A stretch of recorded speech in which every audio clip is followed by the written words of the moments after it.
Rekodi zinawekwa ili kuvunjwa. Bruno Fernandes amefanikiwa kuwapiku Thierry Henry pamoja na Kevin De Bruyne kwenye ile rekodi ya assist nyingi kwa msimu. Wote walikuwa na 20, wote watatu walikuwa na 20, lakini Bruno Fernandes amefanikiwa kuongeza moja jana kwenye game dhidi ya Brighton na itampeleka juu pale akiwa yeye yupo on top na wengine wakiwa wanafuatia kwa chini, ambapo Bruno Fernandes ana 21, Thierry Henry 20, Kevin De Bruyne 20 na wengine watafuatia kwa chini, na sio jambo rahisi kabisa kuweka numbers kama hizo kwenye upande wa assist kwenye Premier League. Ni kazi ngumu sana, lakini Bruno Fernandes amefanikiwa. He deserves much credit. Ni kazi kubwa sana aliyokuwa anafanya msimu uliopita, maana Manchester United yote alikuwa amebeba mgongoni kwamba yeye ndo anaamua Manchester United tutachezaje, yeye ndo anaamua kwamba wakati gani tutapata goli.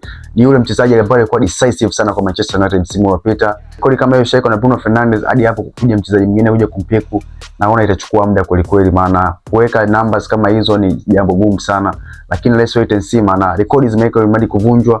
Maybe anaweza kavunja mchezaji wote hata msimu ujao, msimu miwili mitatu ijayo. Ngoja tuone namna itakavyokuwa.